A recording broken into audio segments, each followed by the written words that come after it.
सत साहिब सतगुरुदेव की जय। बंदी छोड़ कबीर साहिब जी की जय। बंदी छोड़ गरीबदास जी महाराज जी की जय। स्वामी राम देवानंद जी गुरु महाराज जी की जय हो।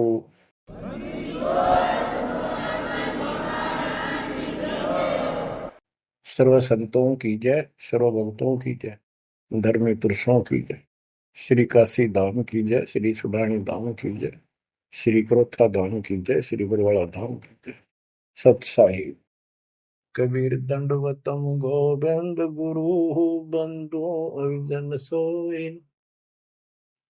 पहले मैं प्रणाम तिन नमो जुआगे ओए। कबीर गुरु को की जय, दंडवतम कोटि कोटि प्रणाम। कीट न जाने रंग को यो गुरु कर है आप समान। बच्चों, मानुष जन्म परमात्मा की कृपा से आपको प्राप्त है।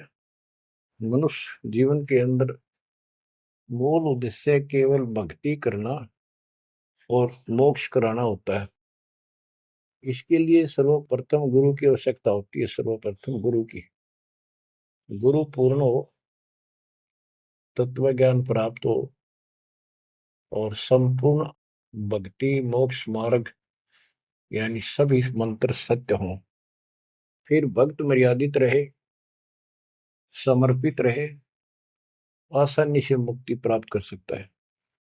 अब जैसे धर्मदास जी का प्रसंग चल रहा है, तो आप देख रहे हो कितनी अच्छी आत्मा, परमात्मा के चाहने वाली, कति कुर्बान।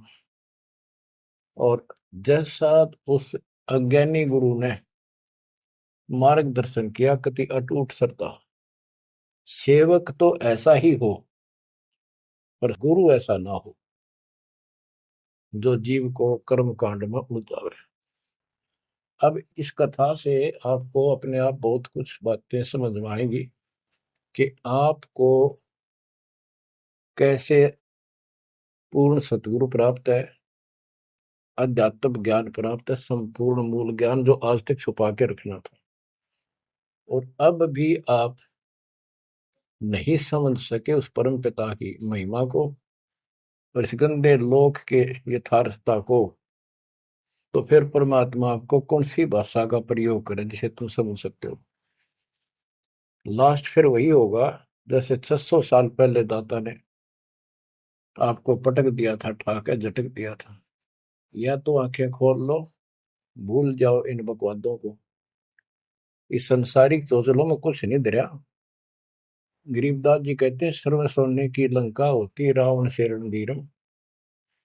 एक पलक में राज विराजी, फिर जम के पड़े जंजीर। इतने ठाठ बाट थे, सिद्धियां थी, आकाश में चला जाता था। पुष्पक विमान ऊपर से छीन के लाया था कुबेर से। खूब उद्मस्तार रखा था। और भगत किसका था? शिव जी का। तीन देव की जो करते भक्ति ही उनकी कदे न होवे मुक्ति। और कितनी बकवाद भर जाए इनमें, जिसके कारण प्रसिद्धियां भी होगी साधु संत ऋषियों की। अंत में इनके पास कख नहीं बचा। ये मूल ज्ञान है, ये सार ज्ञान है। इसको समझो अच्छी तरह, पढ़े लिखे हो, शिक्षित हो, एजुकेटेड हो। परमात्मा ने मनुष्य जीवन इसलिए दिया कि तुम कुछ बुद्धि भी एक्स्ट्रा रखते हो अन्य प्राणियों से। इसका सदुपयोग करो। बकवाद बहुत कर ली, बाहर जाना पड़ेगा। अब बच्चों, प्रसंग धर्मदास जी का चल रहा है। देखो, अपना पिता अपने लिए कितना कष्ट उठा रहे हैं। एक जीव को काल की दलदल से बाहर खींचने के लिए कितना कुछ उन्होंने किया। बालक की तरह पीछे पीछे फिरे, कहाँ जंगल में, कहाँ किसी दरिया पे, कहाँ किसी तालाब पे, कहाँ कहाँ कष्ट वो मालिक उठाया उन्होंने। वो कहते हैं, दो दिन मेरी शरण हो, ताका हूं मैं दास, केल गिर लग गया फिर गुप्त धरती आकाश। जैसे राजा अम्बरीश था, उसके पीछे लग रहे थे लेकिन हम नहीं समझते, जब हमारे पास दो पैसे हों या 14 काल की छोटी सी राजा था, भगत बतेरा था, यज्ञ बहुत करता था, वाह हो रही थी, पिछले संस्कार भी अच्छे थे। वो संस्कार कब बने? जब कभी कबीर साहब की शरण में था, जैसे कलयुग में हो तुम। अब ये जो रह जाएंगे ना, पार हो गए सो हो गए। भक्ति ये अच्छी करते हैं क्योंकि सत्साधना मिल गई। एक सांस की कीमत कितनी गजब की है, इसकी बहुत वैल्यू है। पार ना हुए तो फिर ये नो फंस जाएंगे काल के। इनको स्वर्ग में रखेगा, देवता बनावेगा, उड़ा माचे माचे आन देंगे, फिर राजा पृथ्वी पर बना देगा। पृथ्वी पर आकर फिर ये पिछले पुण्यों के कारण ठाठ तो होने हैं। और भक्ति भी करेगी आत्मा, क्योंकि पीछे भक्ति की चास पड़ी हुई है इसको। तो भक्ति गलत करें जाएंगे, लाभ नारे हुए दिखेंगे। यो काल का भयंकर जाल है। मालिक फिर भी अपने बच्चे के साथ रहता है, फिर भी उनको राह दिखाने की चेष्टा करता है, किसी न किसी रूप में अपनी सच्ची भक्ति फिर से बताने की चेष्टा करता है। मानते हैं ना मानते वो अलग बात है। फिर राजा जनक हुआ अम्बरीश का जीवन पूरा करके, राजा जनक का पूरा करके फिर स्वर्ग गया। स्वर्ग में जाते समय लूट लिया काल ने। बिना विवेक वेख जो धारा सब करते सो भी बिना विवेक के न्यू नाश करते हैं। उड़ा दया भाव दिखा दी, अपने पुण्य दे दिए, और फिर नंगड़ होकर पृथ्वी पर आ गया। सारे पुण्य वहां खत्म कराया, आधे आधे ऊपर स्वर्ग में भोग लिए, और फिर पृथ्वी पर आ गए। पहले राजा था दो जीवनों में, राजा अम्बरीश वाली आत्मा। अम्बरीश राजा, राजा जनक सीता का पिता। और फिर हुई आत्मा बाबा नानक बनी, खुद नौकर लगा के नवाब के यहाँ। जब ये इस स्थिति में आ गया, कति हैंड टू माउथ हो गए, तब दाता फिर मिले अपने बच्चे को। फिर राह दिखाने की चेष्टा की, खूब वाद विवाद किया। ने बोला आंखा देखो तो मानो, आंखा भी दिखाया, जब जाकर माना। बच्चों ऐसे आज आपके साथ खड़े कर दाता देख कहां सिर के होने लग रहा है, यह भी तरह समझ में नहीं आ रही, ये भी तुम नहीं समझ पा रहे। What is this? इसका नाम है कबीर भगवान। इसको कहते हैं सक्षम समर्थ परमात्मा। बच्चों यहाँ देखो, मालिक ने कैसे अपने बच्चों तक संदेश पहुंचाने लग रहे। काल ने जुल्म करने में कसर नहीं छोड़ी, पर यूं भी तो उसका बाप है। और देखो अपने बच्चों को कैसे अमृत छकाने लग रहे हैं। इन क्रियाओं को देखकर ये विश्वास कर लेना चाहिए कि आप समर्थ की शरण में आ चुके हो। द्वार धनी के पड़ा रहे, धक्के धनी के खावे, 100 काल झकझोरी पर द्वार छोड़ जाओ।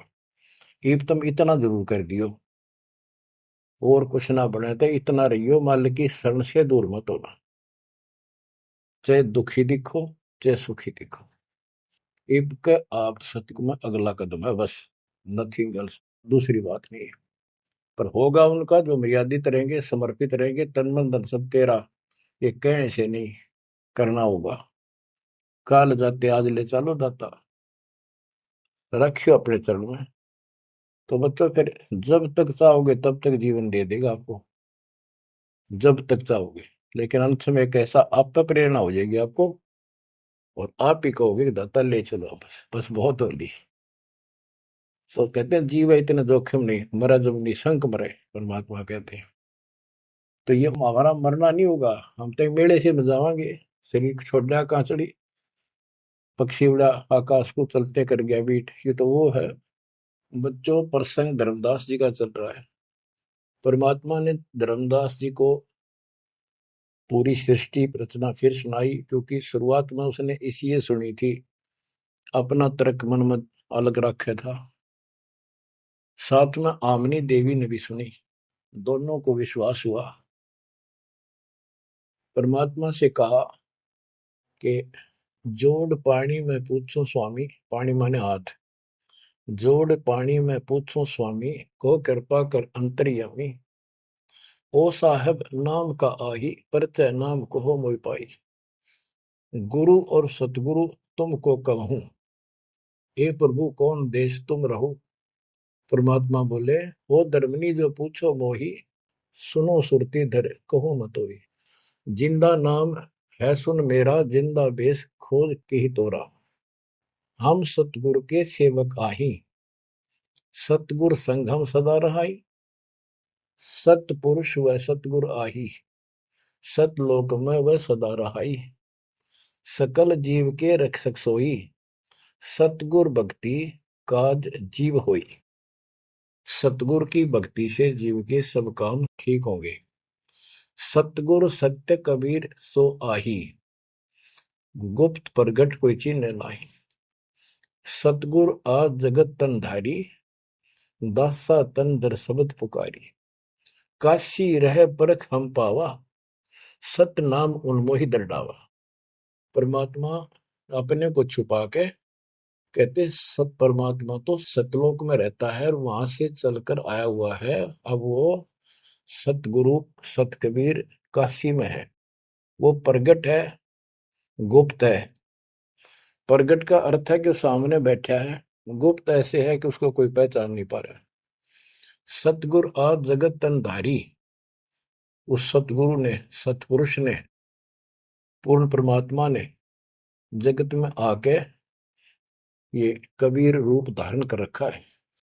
और काशी रहे पर हम पावा, वो काशी में रहते हैं, हमने उनको पहचान लिया। सत नाम उन्मोहि दर डावा, ये सच्चा नाम, सच्चा ज्ञान, सही विधि उसने मुझे बताई। यम राजा का सब छल चीना, निरख परख यम सो भीना। तीन लोग को काल सतावे, ताको ही ये सब जग ध्यान लगाओ। तीन लोग को यू काल परेशान कर रहा है, दुर्गति कर रहा है तीन लोग की, सब प्राणियों की, और उनका ये ध्यान लगावे। ब्रह्म देव जाको वेद बखाने, सोई है काल कोई मर्म न जाने। जिसको ब्रह्म भगवान के है ना, देवता लोग, गुरु ऋषि, वो वही तो काल है। तिनके सुत अहि तिर देवा, सब जग करे उनकी सेवा। इनकी पूजा करते, ये उसके पुत्र है तीनों। तिरगुण जाल ये जग हुंदाना, जाने ने अवसल पुरुष पुराना। जाकी ई जग भक्ति कराई, अंत काल जीव को सोए दरखाई। जिसकी ये भक्ति करते हैं काल की, ब्रह्म की, या इनके तीनों पुत्रों की, अंत समय वो इनको खावे। सब जीव सतपुरुष के आही, ये सारे प्राणी उस सतपुरुष कबीर साहब के हैं। यम दे धोखा फांसाता ही, प्रथम बहे असुर यमराई। बहुत कष्ट जीवों के लाई, दूसरी काल कला पुन धारा। धर अवतार असुर संहारा, जीवन बहुविध कीन पुकारा। रक्षा कारण बहु करे पुकारा।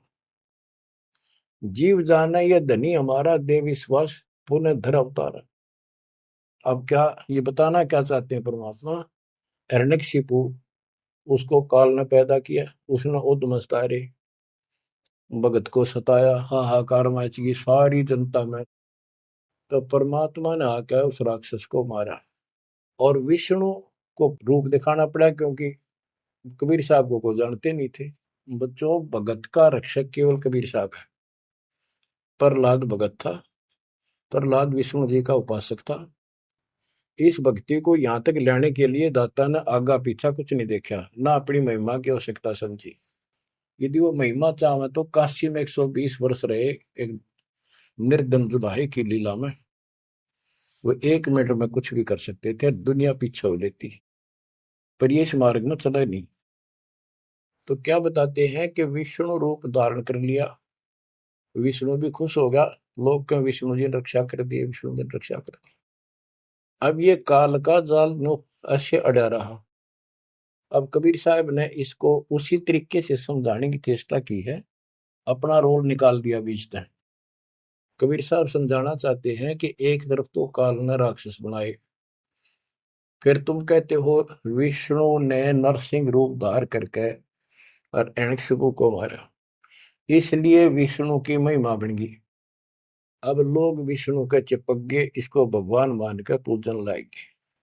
हीरो हो गया यो, जैसे पिक्चरों में देखो हीरो 2-4 रन गढ़ दे, बस वाह वाह वाह के जो है ना, इन करिश्मों को देखकर, चमत्कारों को देखकर इनके चिपक गए। ये सब काल का जाल है, परमात्मा ने इससे कोई लेना देना नहीं।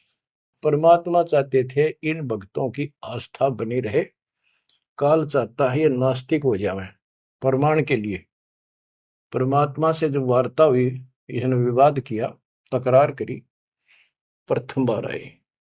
आखिर में लास्ट में जब सारी मन्नत मंगवा के वचन भरवा के ने बोला कि सबको उल्टा मार्ग लाऊंगा, गलत साधना पर दृढ़ कर दूंगा, देवता, तीर्थ, व्रत, मंदिर, इनकी पूजा हुआ, और किसी को कोई यहाँ से निकलने नहीं दूं, कि ये साधना करेंगे आध्यात्मिक लाभ होए को नहीं, आप नास्तिक हो जाएंगे। आप देख लो वर्तमान में गांव के गांव बहुत अच्छी आत्मा के लोग हैं, स्त्री पुरुष, लेकिन भगवान से दूर हो चुके, इसलिए हो चुके हैं कि इनकी साधना करते करते दुरुक्ति रही है, वो साधना ठीक नहीं है। तो यहाँ परमात्मा धर्मदास को वो आंखें खोल रहा है कि जिनको तुम भगवान मान रहे हो ये ऐसे काल जाल कर रहा है। एक तरफ तो ये कंस, केसी, चाणोर और पूतना जैसे, जरासिंह जैसे बना दिए, उधर से कृष्ण बना के भेज दिया न मारने खातर, इनको मारने के लिए। कृष्ण ने वो मार दिए, कृष्ण चौधरी पाक गया, भगवान बन गया। अंत में कृष्ण भी मरा और नरक में जागा, जिसे कर्म करे या भोगने पड़ेंगे। अब बच्चों ये सारा खेल यो है, PhD लास्ट पॉइंट है। जैसे एक राजा सेना को आदेश देता है दुश्मन से युद्ध करो, तो सैनिक का कर्तव्य बन जाता है मरूं या मिटूं, और जाके खड़ा हो जाता है लेकर बंदूक मोर्चे पे। तो सैनिक सच्ची आत्मा से होते हैं और वो दुश्मन के छक्के छुड़ाने के लिए अपना जीवन न्यौछावर कर देते हैं, आमने सामने मोर्चा संभाल लेते हैं। अब वहां पर कुछ इधर से मारे जाते हैं, कुछ उधर से मारे जाते हैं। जैसे अपने भक्त बच्चों को सेना में जाना पड़ता है, लड़ाई भी करनी पड़ेगी, युद्ध के मैदान में उतरना ही पड़ेगा और आमने सामने मोर्चा डांटना पड़ेगा।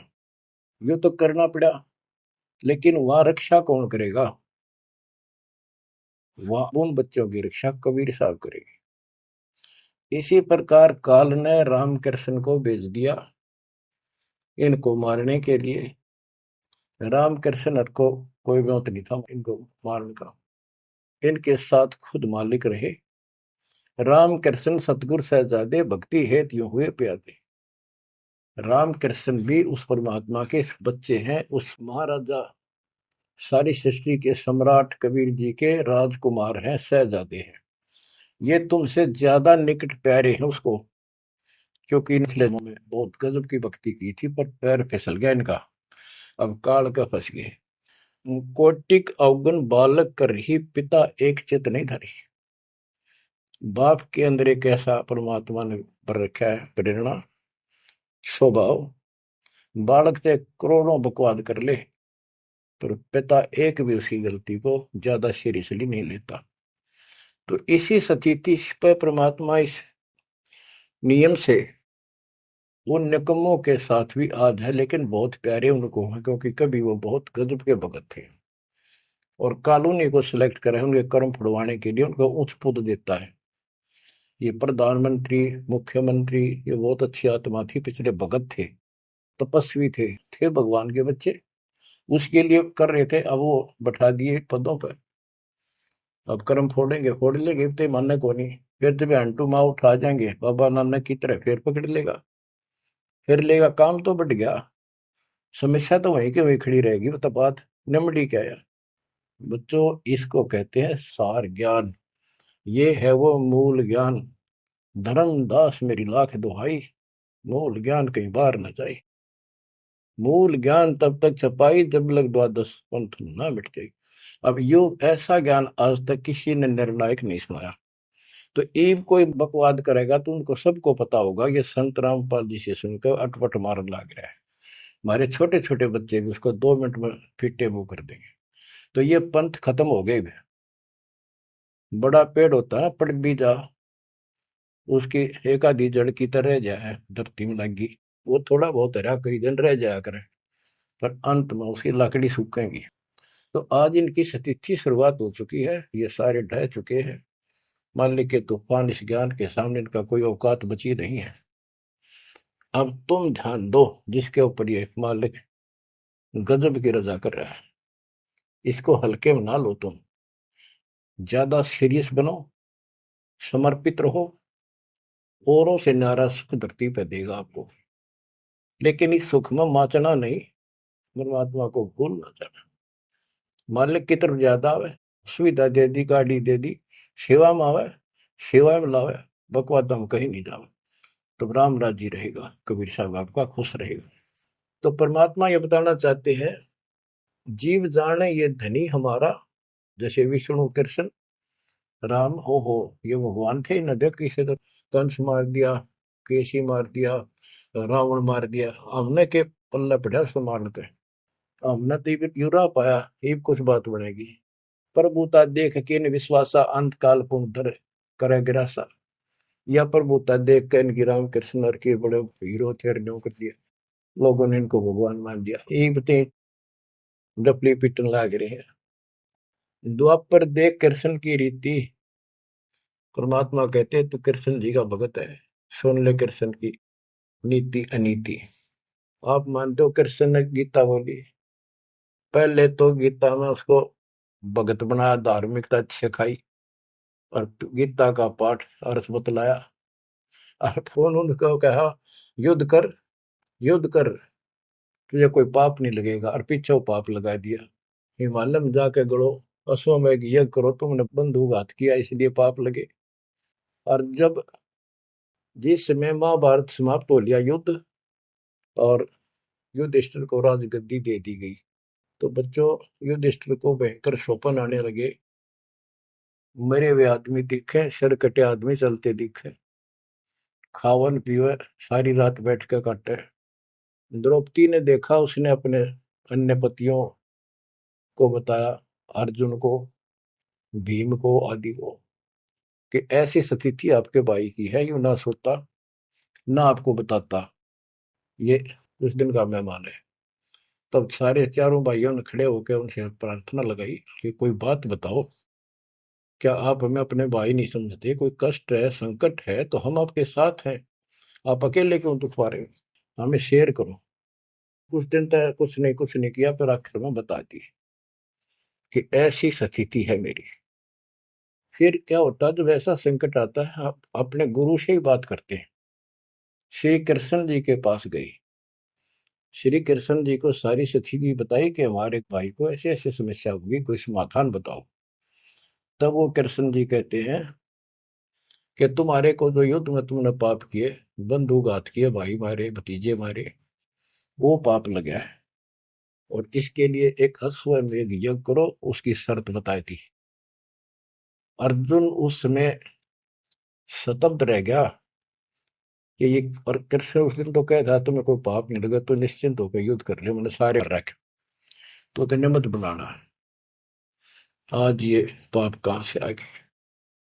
विवाद करना इसलिए उचित नहीं समझा कि जब मैंने ये पॉइंट उठा दिया, भाई मेरा इलाज नहीं करा होगा, क्योंकि उसमें करोड़ों रुपए लगने थे उस धर्मयज्ञ के अंदर। और युवती ने सोचेगा भाई खुश नहीं है, मेरा इलाज कराना है, ये मर जाएगा, इतना धर्म कर्म का पक्का है।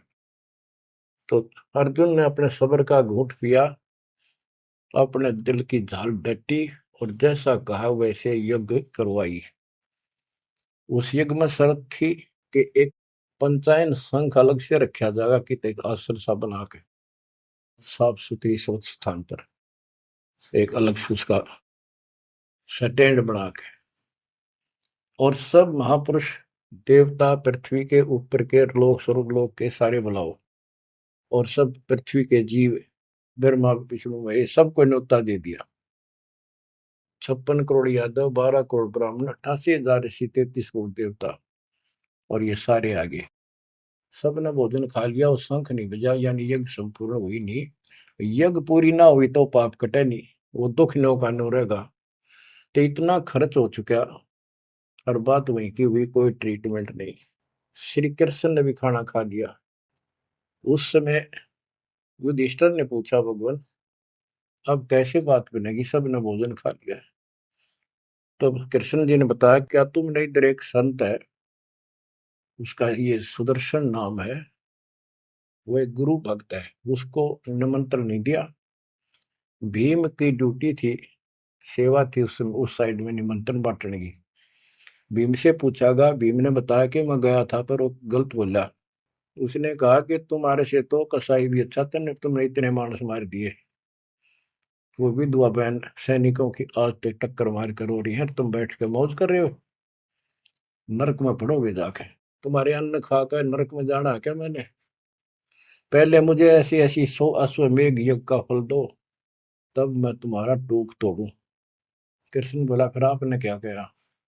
मैं क्या कहूँ था जी? उसने फिर कह दिया, बताओ ना मन्ना, ये तेरे बिना के हमारी यज्ञ अधूरी रह जाएगी, श्री कृष्ण जी हमारे साथ। तब भगवान बोले, सारी बात बिगाड़ दी, तुम चलो। पांचों को रथ में बैठा के लाया, उनकी कुटिया से एक, कम से कम 1 योजन यानी 12 किलोमीटर दूर रथ रोक दिया। वहां से पैदल चल के आए नंगे पैरों। उस दिन क्या था, सुदर्शन जी ने अपने गुरु परमात्मा खुद कबीर साहब करुणा में नाम से प्रकट थे द्वापर में, उनके वो शिष्य थे, उनको सारी बात बताई। परमात्मा को पता था फेर आऊंगे काम तो उनका होना को नहीं। तो सुदर्शन जी से बोले, तुम घूमन फिरन चला जा किते, वो फेर आऊंगे। कि सुदर्शन जी तो चले गए भ्रमण पे, परमात्मा उनका रूप बना के वहां बैठेगी कुटिया में। जब वह सारी टीम पहुंची कृष्ण वाली, जाते ही श्री कृष्ण ने दंडो प्रणाम की। साथ में पांचों पांडवों करनी थी। फिर कहा, परमात्मा ने पूछा, हे जगदीश, हे तीन लोक के मालिक, यह कैसे आना हुआ गरीब की झोपड़ी पे? तो श्री कृष्ण जी ने कहा, आप जानी जान हो, इन्होंने ये पांडव हैं, ये भीम है, ये युधिष्ठिर है, सारी इंट्रोडक्शन कराई। ये आपको निमंत्रण देने आए हैं, इनके यज्ञ में प्रसाद पाओ ताकि इनका कल्याण हो। सुदर्शन जी बोले कि भाई मैंने इस भाई तक कही थी, देखो खड़ा मोटा, मेरी बात शर्त पूरी कर दो, तो मैं आज तैयार हूँ, नमक हो नहीं चालू। तो श्री कृष्ण जी बोले, जी आपकी वाणी है, कबीर संत मंडल पहुंचा दिए, तजमाया अभिमान, जो जो कदम आगे रखे ओ एक समान। ए दाता, हम वहां से चल कर कहाँ से चले थे, आप तो सारे कदम जानते हो, और 12 किलोमीटर तय, 1 योजन तक हम कभी पैदल आए हैं। यहाँ से वहां तक हमारे जितने कदम एक यज्ञ बनाए बताए आप, हे दाता, 100 आप लेखा ला दो, बाकी हमारी जोड़ी में डाल। साधु भूखा भाव का धन का भूखा ना, ने बोला भाई चलते हैं। जब पहले भीम आया डींग मारा था, जब सुदर्शन जी ने ये कहा कि तुमने इतने आदमी मार दिए, ऐसा जुल्म कर दिया। भीम बोला, युद्ध ऐसे नहीं जीता जाता, एक का गदा मारूं था 6 मरे थे। तो परमात्मा ने उसकी फड़क निकालनी थी, कुछ परिचय देना था कि इसमें कुछ है। परमात्मा बोले, सुदर्शन रूपधारी कबीर साहब के भीम, पहलवानिया मेरी माला तार के दिए, दे खुट्टी व टंगरी। हो गया तारण खातिर, कण छन लाग गया पहलवान, वो माला ना उतरी, वह सुमरनी उतरी नहीं। ने बोला, रे तू एक मारे था, 6 मरे थे पहलवान, या छोटी सी माला नहीं तेरे से उठती। खिसियाना होकर वापस आ गया। परमात्मा ने ऐसे हाथ करा, आपसे उतर कर आएगी हाथ में माला, और बहुत चक्के रह गए, अचंभित हुए सारे के सारे। तब परमात्मा को लेकर ये घुमाए। लंबी कहानी है, विषय दूसरा चल रहा है। तब उस दाता के भोजन करने से उनका काम बना, जब वो शंख बजा। ये अलग प्रसंग कभी ठीक से जच कर सुनाऊंगा, अब प्रसंग दूसरा चल रहा है। परमात्मा कह रहे, धर्मदास, तेरे कृष्ण की कुनीति सुन ले। एक तरफ तेने का था तेरे पाप ना लगे, और फिर पाप बताए दिए। उन पापों को धोने के लिए जो विधि बताई, उससे भी बात ना बनी, वो भी समर्थ सक्षम हम थे वहां पर, हमने की। और बच्चों, वो पाप नहीं थे, वो पाप तो थे लेकिन वो प्रेत बाधा थी। वो जो सैनिक मरे थे, विधवा रो रही थी, वो सैनिक उसने तंग कर रहे थे, प्रेत बने हुए। वह प्रेत बाधा भी कृष्ण तक नहीं ठीक हुई। बच्चों, गरीबदास जी कहते, तुम कौन राम का जपते जपन, ताते कटे ना ये तीनों ताप। ये 3 ताप के तहत दुख था उनको। और वो पाप ते न्यो के न्यो रखे रह गए। ओए होए। अरे कोयल के बच्चों, ईब तक पकड़ दो अपने माँ की वाणी को, क्या कहना चाहते हो? अब विष कागाड़ा के साथ रहोगे क्या? अब क्या बताते हैं? गीता पाठ का अर्थ बतलावा, पुण्य पाछे बहु पाप लगावा, बंधु घात दोष लगावा, पंडों के बहुकाल सतावा। पांडवों को काल ने खूब परेशान किया, और अंत में क्या हुआ? जब दुर्वासा जी ने श्राप दे दिया कि जैसे कृष्ण जी के पुत्र प्रद्युम्न और दो चार पांच और बच्चे मिलकर दुर्वासा जी द्वारका की बनी में बैठे थे, तपस्या कर रहे थे, कुछ दिन के लिए कहीं कहीं रुक जाते थे। वो पता चला कि बड़ा पहुंचा हुआ संत सिद्ध आ रहा है। द्वारका के बच्चे श्री कृष्ण को समर्थ मान चुके थे। किसी ने कंस मार दिया, केसी राक्षस मार दिया, चाणूर मार दिया, वैसे काल्यवन मार दिया। तो इन्होंने सोच रहे थे कृष्ण तो ऊपर धरती पे कोई सही नहीं। उन्होंने मजाक सूझ गए, वह किसी संत साधु का आदर नहीं करते थे, इस कारण से कि हमारे साथ कृष्ण हमारा कोई कुछ नहीं बिगाड़ सकता। तो उन्होंने शरारत सूझी कि नो कहे दुर्वासा भूत भविष्य वर्तमान त्रिकाली बता दिए, तीनों काल की जानता है, चलो इसकी परीक्षा लेंगे। एक प्रद्युम्न का पेट पर कढ़ाई बांध दी छोटी सी लोहे की, और लेडीज कपड़े पड़ा दिए गुजरिया वाले, ऐसा दिखा दिया जाके जैसे बच्चा पेट में गर्भ है इसका। यूं पूछने गए महाराज, इनका कई साल में दया करी दाता ने? 12 साल हो गए बयान। अब ये पूछ जानना चाहते हैं कि इनका लड़का होगा लड़की, बड़े उतावले हैं, आप भूत भविष्य की सारी जानो हो। दुर्वासा जी ने देखा ध्यान लगा के, ताकि बकवाद करना रहे हैं, गुस्से में होकर ने बोला, या दो कुल का नाश होगा इस पे, ना लड़का हो ना लड़की हो। और आंख लाल करी बाज लिए बच्चे थे, सब ना के बता पता चला। यानी उस दुर्वासा के श्राप का कृष्ण तक बात गई। कृष्ण जी ने समाधान बताया कि इस कढ़ाई ने घिसा के चूर्ण बना के प्रभास क्षेत्र में डाल दो जमुना में। ऐसा कर दिया गया। फिर भी शराब न्यो का न्यू रह गया। उस शराब वो द्वारका में उद्मस उतर गया, अचानक बालक मर गया, अचानक कोई और दिक्कत आ गया, छोटी सी बात पर लट्ठम लट्ठा, रोज झगड़े होने लग गए। कृष्ण जी के पास फिर गए, यू कारण क्या है बताओ भगवान, इसका समाधान बताओ। किसी न किसी की बात नहीं सुहारी, यू कौन सा पाप सेध गया नगरी का? कृष्ण जी बोला, भाई तुमने, यो दुर्वासा का श्राप है, ये दुखी कर रहा है, इसका समाधान है तुम जाके वहां जमुना में स्नान करो प्रभास क्षेत्र में, जहां पर वो कढ़ाई के कंड डलवाए थे चूरे बना बना के। उसमें एक कड़ा घिसा नहीं था कढ़ाई का, पूरा ना घिसा, थोड़ा बहुत घिसा, चमकीली सी वस्तु होगी, वो मछली ने खा ली। एक बालिया नाम का मछियारा था और साथ में शिकारी था, वो मछली पकड़ी, वो आगे उसने काट के देखी, उसमें चमकीली धातु थी। उसका अपना तीर का एरो बनवा दिया, आगे का ऐसा विषाक्त करके जहर में बुझवा के। और जो कण थे जो कढ़ाई के बताते हैं, उनके सरकंडे जाम गए, बूढ़े बूढ़े, उनके तीखे पत्ते गजब के तलवार जैसे। और कृष्ण जी ने कहा, सारे स्नान करो वहां जाके, तुम्हारा ये शराब खत्म हो जाएगा। वहां बोले सब बच्चे नर, कोई ना बचे, गर्भ न छोड़ के, छोटे छोटे नवजात शिशु भी साथ ले गए, कदे इन पर शराब ना रह जाए। और वहां जाके सारे लड़न लग गए, पाड़ पाड़ के वो पठेरे सरकंडे एक दूसरे को मारे, तलवार का काम करना कर शुरू कर दिया। कट का मर गए 56 करोड़ यादव। फिर कृष्ण जी एक पेड़ के नीचे बैठ गए, उस पर दीख को सारे दिन शिकारी ने, बालिया कौन था? ये बाली वाली आत्मा थी जो त्रेता युग में श्री राम ने वृक्ष की ओट लेकर मारा था। उसका अपना बदला लेने के लिए उस वो बालिया नाम का जीमर बना, शिकारी बना, श्री राम श्री कृष्ण बना। वो आत्मा, वो उसके पैर में तीर मार के श्री कृष्ण मारा।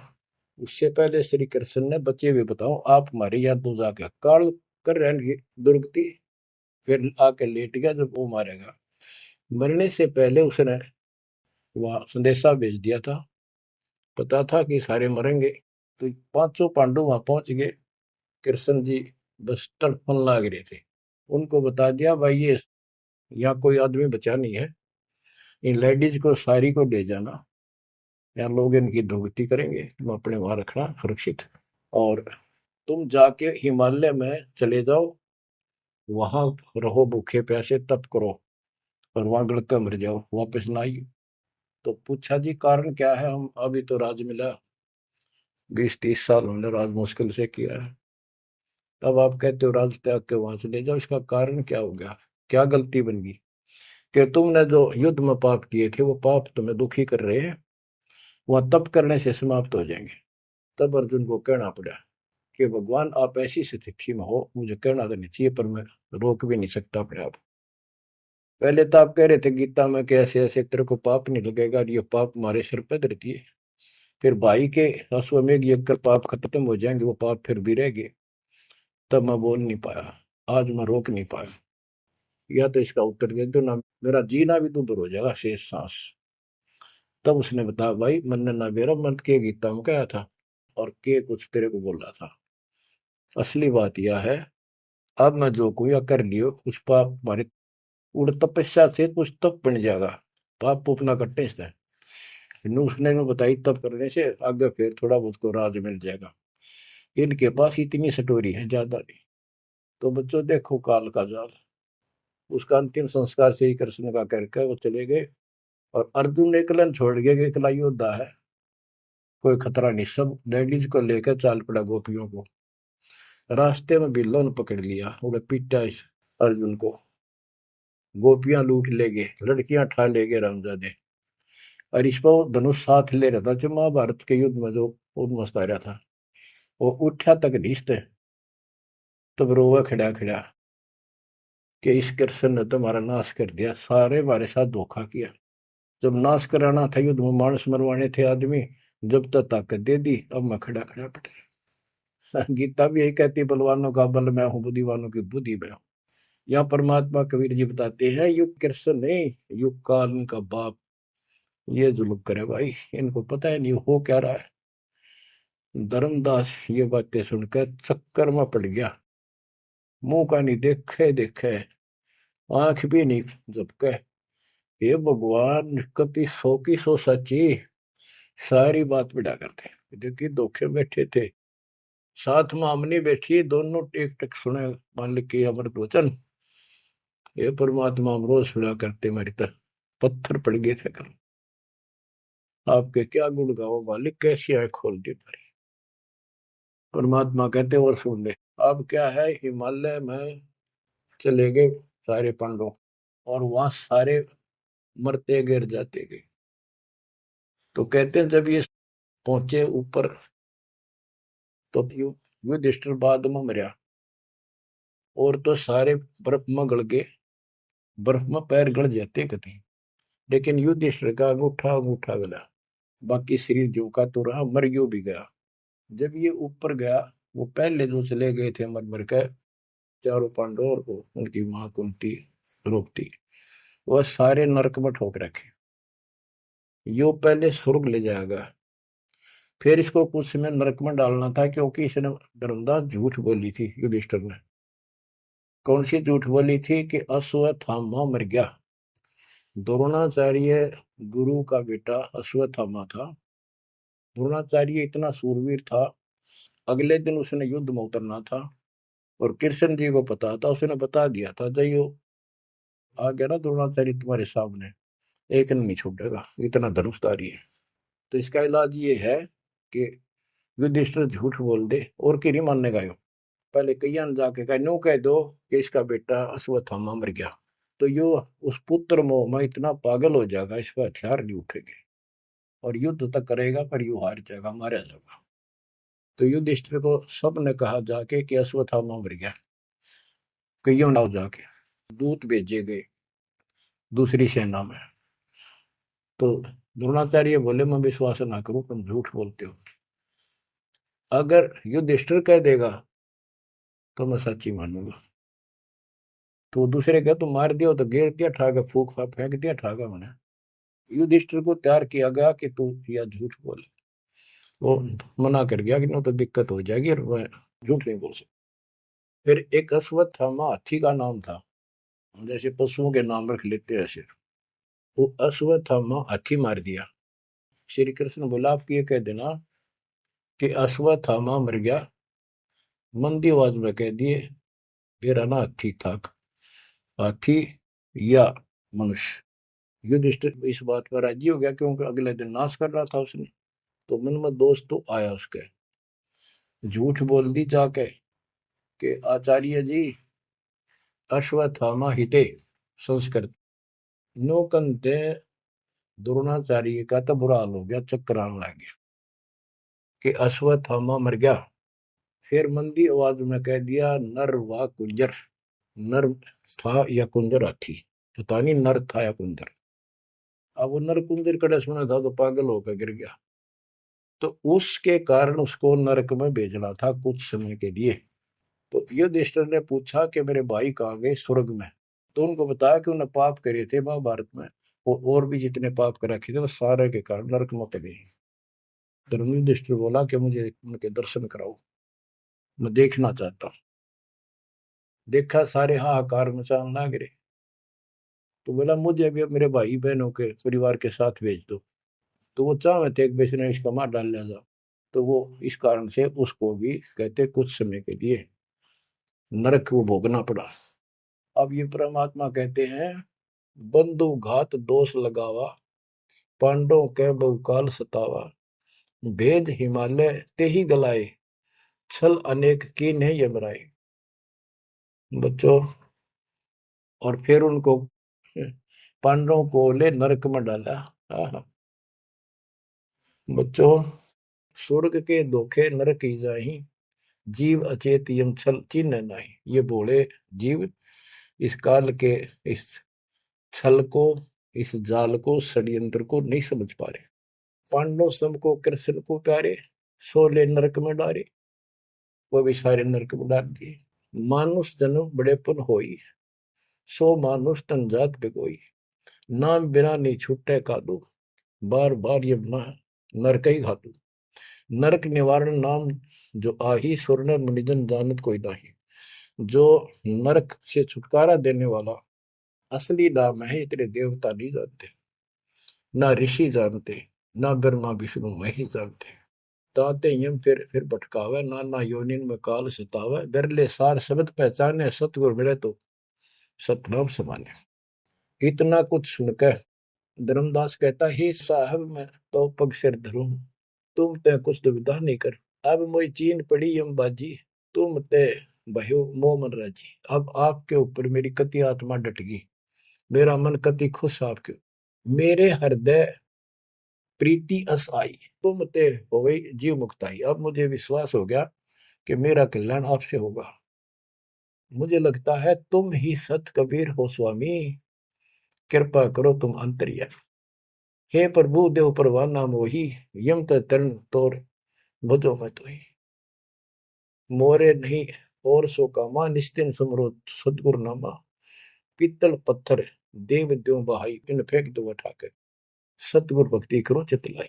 हे बंदी छोड़, हो। परमात्मा बोले सुनो धर्मनी, अब तो ही भुगताऊं, निश्चय यूं से तो ही बचाऊं। देव परवाना हंस बारू, जन्म मरण दुख सब टारू। ले परवाना जो करे प्रतीति, जिंदा कह चले यम जीती। अब वही आज्ञा देव धर्मदासा, मैं गमन करूं सतगुरु के पास है। अब मुझे आज्ञा दे, मैं अपने गुरु जी के पास जा रहा हूँ। सतगुरु संग आये तो पाई, फिर मैं अपने गुरु जी ने लेकर आऊंगा तेरे पास। तब परमाना तो ही मिलाई, उनसे तुम्हें नाम दिलाऊंगा मैं। क्योंकि अभी धर्मदास को पूरा पक्का करना था। धर्मदास बोले हे प्रभु अब तो जान ना दो, नहीं आए तो मैं बहुत पछताऊं, पछताई पछताई बहुत दुख पाऊं, नहीं आओ तो प्राण गवाऊं। हाथ से रतन खोई कोई डारे, सो मूर्ख निज कान बिगाड़े। ये मैं कैसे छोड़ू, अपने हाथ से रतन कैसे खो दूं।